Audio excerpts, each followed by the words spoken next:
मोदी 3 का मंत्रिमंडल सबका साथ, सबका विकास और सबका विश्वास का आईना है। इस मंत्रिमंडल में उत्तर से दक्षिण और पूर्व से पश्चिम करीब 20 राज्यों की भागीदारी है। बिहार के लिए मोदी 3 का विशेष महत्व है क्योंकि केंद्र की नई सरकार की मदद से बिहार विकास का नया कीर्तिमान स्थापित करेगा।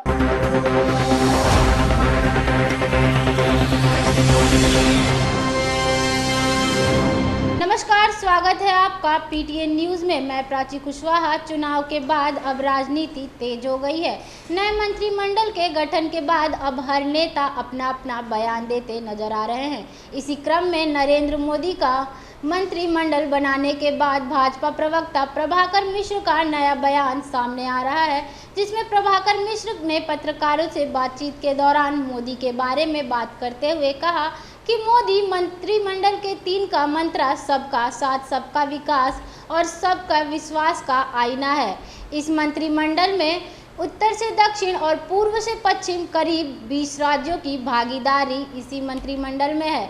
इस मंत्रिमंडल में युवाओं का जोश भी है और वरिष्ठों का अनुभव भी शामिल है। और क्या कुछ कहा भाजपा प्रवक्ता प्रभाकर मिश्र ने, पहले आप ये सुने। मोदी 3 का मंत्रिमंडल सबका साथ, सबका विकास और सबका विश्वास का आईना है। इस मंत्रिमंडल में उत्तर से दक्षिण और पूर्व से पश्चिम करीब 20 राज्यों की भागीदारी है। मंत्रिमंडल में युवा का जोश भी है और वरिष्ठों का अनुभव और होश भी है। मंत्रिमंडल में सभी वर्गों का प्रतिनिधित्व है।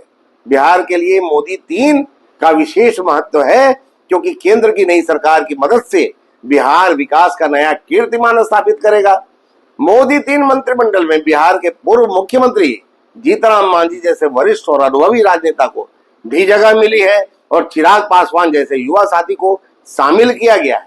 इसलिए यह कहना बिल्कुल सही होगा कि केंद्रीय मंत्रिमंडल में समाज के सभी वर्गों की भागीदारी का ख्याल रखा गया है। साथ ही अनुभव और जोश का भी संतुलित समन्वय रखा गया है। यह मंत्रिमंडल बिहार के पूरे देश के विकास को नया आयाम देगा।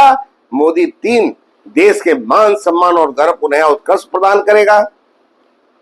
तो आप सुन रहे थे प्रभाकर मिश्र को, जिन्होंने बिहार के बारे में कहा कि बिहार के लिए मोदी के 3 का एक अलग और विशेष महत्व है क्योंकि केंद्र में नए सरकार की मदद से बिहार विकास का नया कीर्तिमान स्थापित करेगा। मोदी के मंत्रिमंडल में बिहार के पूर्व मुख्यमंत्री जीतनराम मांझी जैसे वरिष्ठ और अनुभवी राजनेताओं को भी जगह मिली है और चिराग पासवान जैसे युवा साथियों को भी शामिल किया गया है।